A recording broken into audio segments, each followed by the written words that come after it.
federal ministers, course participants of National Workshop, Balochistan 17th session, parliamentarians, government officials, ladies and gentlemen, Assalamu alaikum. It's really a great pleasure and an honor to be here before very eminent Pakistanis, scholars, educators, thinkers, and of course, great nation-building minds. Ladies and gentlemen, first and foremost,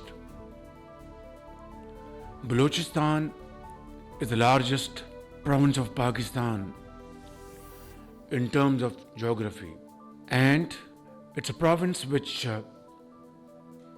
voluntarily joined Pakistan. Baloch Sardars, leaders, they gathered in Quetta Corporation Hall and voluntarily joined Pakistan. I think which was something history would always remember in golden words.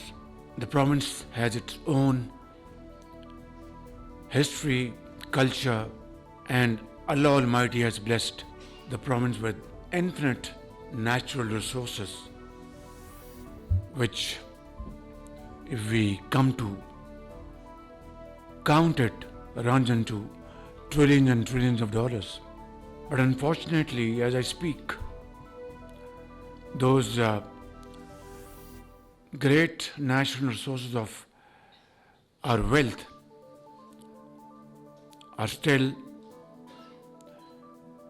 hidden and buried under tons of mud and mountains. And unfortunately, what has happened in the last few years, rather spanning over more than a decade, is something a matter of self-introspection. Ladies and gentlemen, Balochistan has always taken pride in its values, culture, as I said, and Baloch people have always been very, very generous in promoting those segments of society who either migrated to Quetta and other places or were living there from ages. Pashtuns, of course, are part of Balochistan. Punjabi migrants, and then other tribes living in Balochistan. And there was complete harmony and peace existed between all these segments of society. For a very long time, nature designed Balochistan in a manner where, with much smaller population, geographical distances brought up a challenge by itself. Distribution lines spanning over hundreds of kilometers between two communities. Challenge of grid, challenge of distribution, and so on and so forth. Road infrastructure is again a very big challenge, if not more, because without proper road network, how could you commute efficiently to schools, colleges, industries, cities, towns, etc. And then, of course, other in history. Now, the question at issue is that how to meet these challenges so that the people of Balochistan, Baloch, Pashtun, and all other communities living over there should not only own Pakistan but also feel active participant and beneficiaries in Pakistan's trajectory of economic growth. So, ladies and gentlemen, in a capsule, these are the challenges which need to be discussed, addressed, and conclusion drawn which would benefit not only the people of Pakistan but Pakistan as a country, as a nation. So let me now address this part of our discussion and discourse. As I said and have mentioned some of the challenges, it requires financial layout, financial resources to address these challenges. Therefore, back in 2010, when NFC Award was being discussed between federating units and federal government, at that point in time, Sayyid Yusuf Raza Gilani was the Prime Minister of Pakistan and Honorable Asif Ali Zardari was President of Pakistan. So at that point in time, NFC Award, new NFC Award was under discussion. I would like to mention in all humility that in Lahore, all four chief ministers were gathered together along with their finance ministers, and of course 3 days marathon session went on without break. Of course, when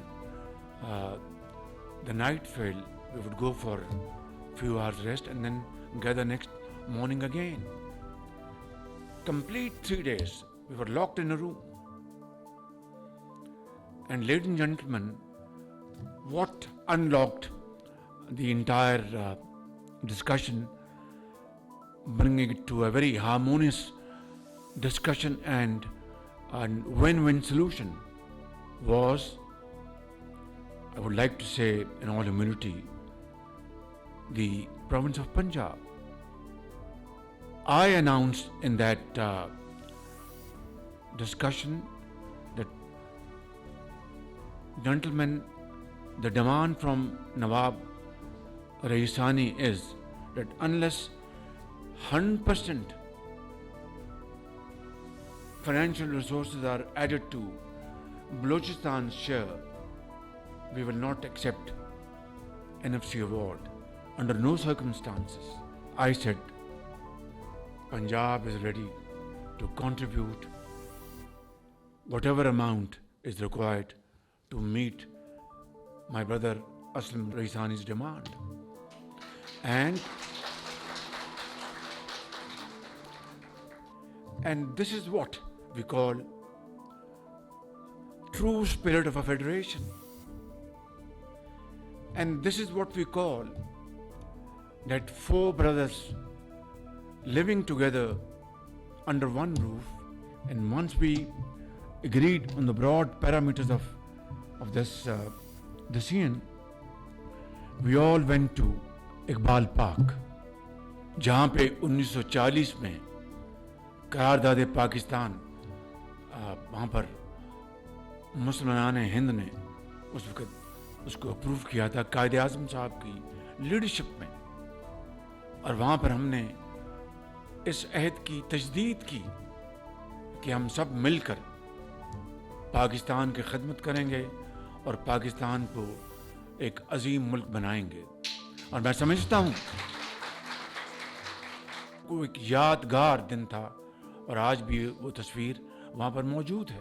और जब मैं बलूचिस्तान के भाइयों और बहनों की बात करता हूँ, बच्चों की, तो उसमें मैं कोई जुग्राफियाई तकसीम की बात नहीं कर रहा, क्योंकि हम पहले पाकिस्तानी हैं, फिर पंजाबी हैं या बलोच हैं या सिंधी हैं या पश्तून हैं।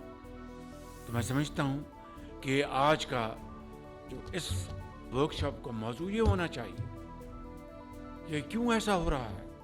تو پھر کیا ایسی بات ہوئی کہ ہم میں پھر فاصلے پیدا ہوئے، شکایات پیدا ہوئی، گلے پیدا ہوئے؟ حالانکہ پاکستان میں دہشت گردی کا 2018 میں مکمل خاتمہ ہو چکا تھا۔ میرے بھائی اور بہنوں، یہ ہے وہ جو ایک چھپتا ہوا سوال جس کا ہمیں آج جواب تلاش کرنا ہے۔ میں ایک اور مثال آپ کے سامنے پیش کرنا چاہتا ہوں۔ To understand the issue in its real perspective, in its real context، آپ کو علم ہے جو بلوچ میرے بھائی یہاں پر بہنیں موجود ہیں بلوچستان سے، پشتون ہیں، بلوچ ہیں، بلوئی ہیں، جو اس وقت روڈ جو ہے جو کراچی سے چلتی ہے اور چمن تک جاتی ہے، وہاں پر بلوچستان میں بتایا کہ اس کو ہم خونی روڈ کہتے ہیں، کیونکہ ہر روز وہاں پر ایکسیڈنٹ ہوتے ہیں، ٹریفک گاڑیاں کولائڈ کرتی ہیں، لوگ مسافر جو ہیں وہ بیچارے جان سے ہاتھ دھو بیٹھتے ہیں۔ انتہائی قابل احترام میرے بھائی اور بہنوں، یہ بات کوئی 3 ماہ پرانی ہے، 4 ماہ پرانی ہے۔ مجھے اس خونی روڈ کا اور اس کا 300 ارب روپے اس کا تخمینہ ہے، یا 350 ارب روپے اس کا تخمینہ ہے، اس کو 2 رویہ کرنے کے لیے، تاکہ یہ جو خونی روڈ ہے اس کو امن کی روڈ ہم کنورٹ کر سکیں، اس کو بڑا کر کے، اس کو چوڑا کر کے۔ یہ آپ کے علم میں ہے کہ یہ تیل کی جو قیمتیں ہیں، پیٹرول کی قیمتیں ہیں، یہ ہر 2 ہفتے بعد قیمتیں اناؤنس ہوتی ہیں۔ ایک موقع کے اوپر تیل کی قیمتیں نیچے آئیں، پیٹرول کی قیمتیں شاید 8-10 روپے فی لیٹر تیل کی اور ڈیزل کی، وہ میں نے حساب لگایا تو کوئی سال کا 180 ارب روپے اگر میں ریٹین کر لوں تو یہ خونی روڈ یہ امن کی روڈ میں بدلی جا سکتی ہے۔ میرا اس فیصلے کا مقصد ایک ہی ہے کہ پاکستان میں ہارمنی، صوبائی جو محبتیں ہیں ان کو جوڑنا، یکجہتی اس کو فروغ دینا، اور ترقی کا پروجیکٹ ہے، اس کو اگر میں پیسہ لگا دوں گا کہ مجھے یقین ہے کہ پشاور سے لے کے کراچی تک ایک آواز نہیں آئی، تو میں نے اللہ تعالیٰ کا شکر ادا کیا کہ یہ وہ سوچ، یہ وہ فیصلے ہیں جس سے پاکستان یقیناً ان مشکلات سے نکل کر آگے جا سکتا ہے۔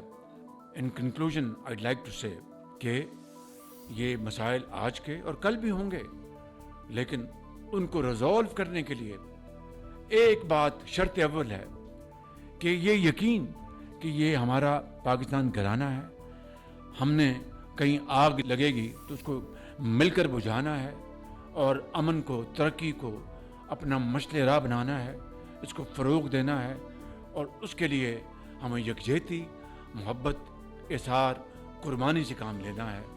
تب تو پاکستان انشاءاللہ ایک عظیم ملک بن جائے گا اور بنے گا انشاءاللہ آپ سب کی کاوشوں سے۔ میں اپنی بات کو اقبال کے اس شعر پر ختم کرتا ہوں: فرد قائم ربط ملت سے ہے، تنہا کچھ نہیں، موج ہے دریا میں، بیرون دریا کچھ نہیں۔ پاکستان پائندہ باد۔